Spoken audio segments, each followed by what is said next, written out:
Good morning. This morning I'd like to talk a little bit about creating the new now, a little bit of creating more of heaven on earth. I think reggae music talks a lot about Zion and Babylon, and they're basically talking about the same concepts of the slave system and the free system. And so Babylon is this craziness that we live in now. It's a bunch of false belief systems which are tearing down the planet and tearing down each other. And Zion is a state of bliss, a state of harmony, and basically whatever we can do to create a state of bliss within ourselves and then have others witness and experience this. This is creating heaven on earth. So one of the most important things we can do is identify what's preventing this from happening, because it happens naturally. Heaven wants to be on earth. We want to be in a higher state of consciousness. We want everything to flow. So there's all these mechanisms that people have identified that can stop this and form control.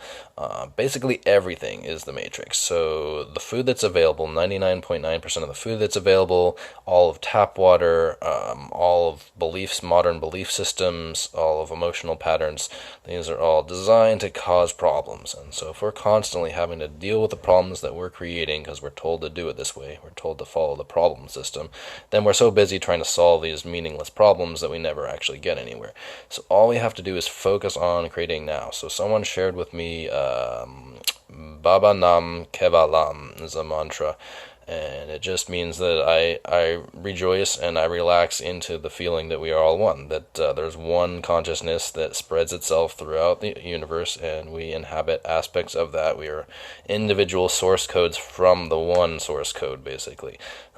So we are individual, we have our own thoughts that are much beyond our mind. We have our own astral thoughts. We have our own astral being that knows that we are us in a very real way on this planet. This is a very small aspect of who we are. So remembering that, just meditating on the fact of, hey, this is an expression of me. This is not my totality right here. This is one of the most freeing things that we can do, because we see that we live in a world that we create, and we can play with that.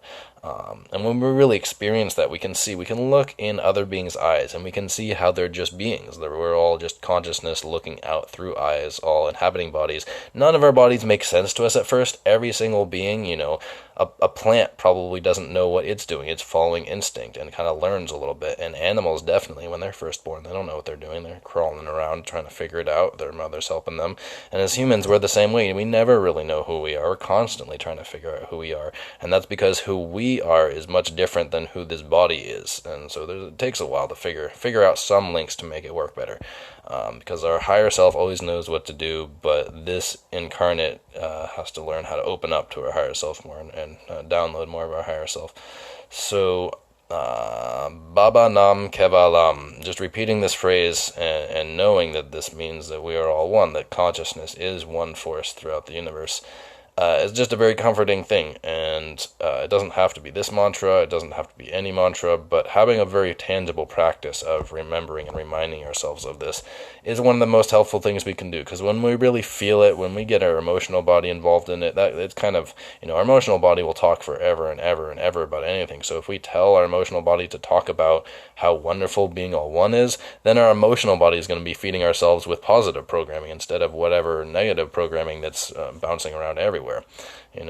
We've been taught that we're supposed to feel hurt, hold on to the hurt, not share the hurt, and then find ways to make other people hurt with us, or listen to our hurt, or experience our hurt. And this is just like, the matrix. That is slavery. This is saying, I have pain, I want others to feel my pain. This is, the opposite of what evolution tells us. Evolution tells us to let go of things and move on and become better. This is simple. Evolution is simple. It's not about fighting. It's about success. And success absolutely has nothing to do with anyone else. So this whole concept that we need someone else to fail for us to succeed, we need someone else to submit to us, we need someone else to change so that we can be better. These are just all false concepts that have to do with dependency. This is a system of creating codependency. When we need someone else to do something for us to feel okay, this is codependency. And we've been taught to do this from a very early age. Because giving birth is such a big deal, there's a natural form of codependence. It's actually not codependence. It's care for safety and survival. So it is first and second chakra, but it's a part of an astral contract. When we give birth to someone, we are supposed to protect and provide for them. It's a simple part of being in this reality. But the matrix and the control systems and the darkness says, oh, hey, here's a system of dependence. Let's build on this. Let's get our claws in there. Let's get some darkness in there. So there's a natural form of natural law that involves connected relationships, and they're going to implant dependence through pain. Basically saying, oh, there's some pain here. Well, we're going to teach people how to hold on to that pain and to not let it go. And then it's going to create a toxic system from birth. So the parent-child relationship is going to spread toxicity that will carry on for the rest of their lives, that they'll spread with everyone else around them. And they learned it at birth, and they learned it from their parents, and it's being reflected back to them from every aspect of society. So we believe it's true. So belief systems are the matrix. Belief systems are Babylon. Belief systems are hell. Hell is literally a belief system that says that life is suffering. And I think that there are a lot of people walking around today that believe life is suffering. The dark forces even got to religion and said, hey, look, life is suffering. Let's all worship suffering. Let's look at a picture of someone in pain in an act of cruelty. Let's worship the act of cruelty. Like, how did religion come from remembering that we are all one and guiding each other through this process and exploring this planet to focusing on suffering? That is the most mysterious act of evil I've ever seen.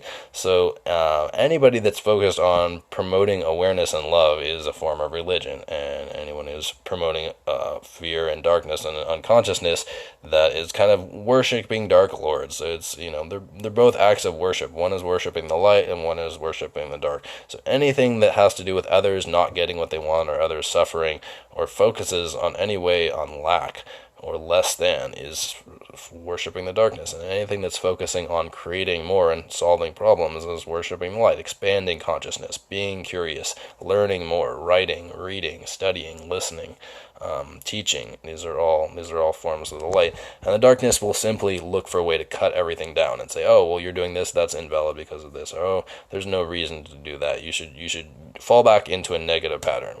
The darkness wants everybody to what is that? Misery loves company. It's absolutely not true. Misery seeks to spread misery. Misery is its own entity that seeks more of itself. It doesn't love company. It hates company. It wants to tear company down. So all we have to do is find ways that we can tangibly share and spread this within ourselves. And the more we do this, the more we find we are changed beings and we act different in the world. It's this combination of having boundaries and spreading love. It's a duality, because most people aren't ready to separate love from anything else. Most people have been taught to believe that love is their emotions, and so they will be fickle. They will quickly go from one feeling to the next and not have any consciousness around this. So having boundaries is so important, because people that aren't awake will let their emotions drive them, let their emotions control them, and we should not be engaging in emotional manipulation, because that's kind of the opposite of where we're going. We should just be giving space and leading by example. And we can do this by boundaries, by not letting other people's reality affect our reality, while still remaining in, a conscious and a heart space. Still curious, but if we're getting a bunch of toxic programming from someone, we don't need to be curious about that. We can be curious on maybe some cues that can help people wake up, or forms of support we can give. We can be forever curious about where someone is really yearning for connection, and finding that one spot that'll get past the programming. But we don't want to be curious about the darkness. There's no point in really being curious about the darkness. We used to be in a state where we needed to study everything to figure out how to deal with it, but now solutions are just everywhere all around us, and all we have to do is focus on these solutions. We can say, hey, I have a problem. I'm going on Facebook for a few minutes to find the answer, and that's like a legitimate thing to do. Like, the answer is almost always on Facebook these days. Like, you people are amazing. All you people on Facebook, doing all these wonderful things. I learned so much more in like a month of being on Facebook with conscious people than I did in the rest of my life, because all of my questions were answered. Every single one of them. Every single one. The most fantastical questions I could come up with were answered in a matter of days. So yeah, networking and really sharing and really experiencing the fact that we are amazing, that we generate amazingness, that when we love something and we're committed to it, we do amazing things, and we share that. We don't need money or a system to help us with this. We'll just do it. We have survival needs, so we're all trying to figure out how to be economically sustainable, as well as progressing with our spirit work. But at the same time, we all experience that we can get what we need when we really give what we want to give. And this is a very tangible experience of the new now. And we see it here and there. There's like the free library movement, people realizing that books are disappearing and just because they don't have a place to be. And so we can solve that. Large corporations that have some kind of consciousness around humanity are stepping forward and providing social programs, recycling programs here and there that are non-federally funded and non-industry supported. Just any little stopgap, any form of culture that's needed. People are identifying and saying, hey, I can put aside 1,000,000 of my billion and create something wonderful. And more this is happening. Elon Musk, progressing electric vehicles and publicly saying that we live inside of a matrix because he's he's really smart, so he can see, like a lot of people can, that we live inside of a computer program. It's biological, so it's not digital. It's not all digital. It has a biological component. It is very digital. We live in a world of math and sacred geometry more than biology, but the biology is the more the immediacy that we feel. So we have people that are stepping up and saying, look, the industry is horrible. I as one smart person can do better than this industry, and I can do it in a way that helps people more. I can, focus some of this money on actually helping people in a little ways. So as much as we can, finding these daily practices that bring us joy, that allow us to share joy with other people, and having the boundaries and having the self-power, having the third chakra really strong, so that we can go into situations where people have the expectations of toxicity, and we can show that that doesn't reach us and that we're still being positive. And that just causes a little crack of curiosity of people saying, hey, if I'm able to get my needs met by being toxic, and then all of a sudden someone is not flowing with my needs through toxicity, but they're also look to be happy still. They're not reacting to me. They're not maybe not saying no, maybe still wanting to connect with me, but not indulging in that toxic system, and they're showing other ways of doing it. This is the most genuine way of we can be offering help, because words have so little value. Words have been devalued down to nothing. If something isn't manipulating us into wanting something, have been told that words don't mean anything anymore. Because since the late 90s, all of marketing has formed into one. All media, all movies, music, television, social interaction, just virtually everything has wrapped around this one concept of it has to grab our attention and it has to make us want to do something, or else we're not going to do it because we're too smart. We're too smart to not. We're too smart to be tricked by anything other than really good trickery, is what we're saying. So now anything that's just normal communication is considered inferior, and we don't want to have anything to do with it.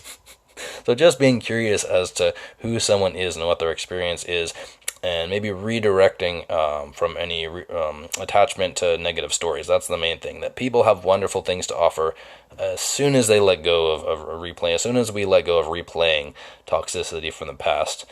We can use these as cues. We can say, hey, this dynamic happened with this situation, and I'm going to do this different. I'm going to make it my mission to say, when this happens next time, I'm going to anticipate it, and I'm going to put up a boundary, and I'm going to put up a little bit extra love sending out in this area, so that I'm going to really be curious and solve this problem and not let it get to me too much. This is like the most valuable thing we can do.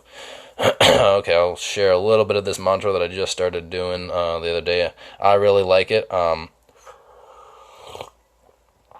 I don't tend to follow a whole system, so I don't really know too much of what it's about, but it's a universal love. It's a universal consciousness.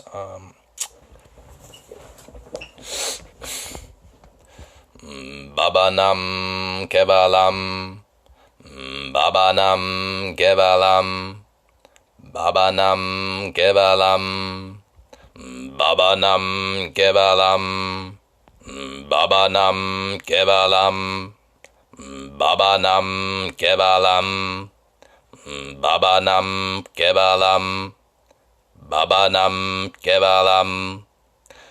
Basically means that we take comfort in the fact that we are all one consciousness, one God, one unity. There's one energetic force that is us all, and when we let that vibrate through us in sound and a very ancient, accurate language, it has a much more potent effect than just kind of thinking about it every once in a while, or remembering or talking about it. Talking about things actually has a limited amount of power. It's more what compels action. So action often compels action. So getting up and doing something is often a lot more powerful. Singing songs. This is why like whistling and humming, you have to be really careful because these are idle hands, the metaphorical idle hands. That whistling and humming will promote unconsciousness if they're done unconsciously. But if we're humming something very specific to create an effect. It's the difference between like a performer and someone who's just kind of doing their own thing. Performers really comprehend the fact that what they are doing for themselves is affecting other people, and they craft an art out of this. And so if we're ever making kind of noises around other people, we want to be really conscious with these noises. We want these noises to be uplifting other people. If they're just a way to placate our mind or our emotions, they might end up causing static. They might be a way that we are processing externally our problems. So little things like whistling can actually be, they can feel highly offensive because they are often someone literally avoiding their problems, avoiding their toxicity by putting their toxicity into an unconscious action, which is then vocalized and spread throughout the airwaves. So I don't think telling someone to please not whistle in a public area is inappropriate, because I think that whistling is fairly inappropriate. If someone is creating a band out of whistling, or someone is practice so much that they can recreate like works of art through whistling, then that's a whole different experience. But if generally, tapping our fingers and these kinds of things are us trying to deal with our problems in an externalized way. And everybody feels it. If someone's frustrated and making a noise out of that frustration, we all feel it. So anyways, really identifying all our little habits and patterns and finding ways that we can solve our problems without externalizing them as much as we can.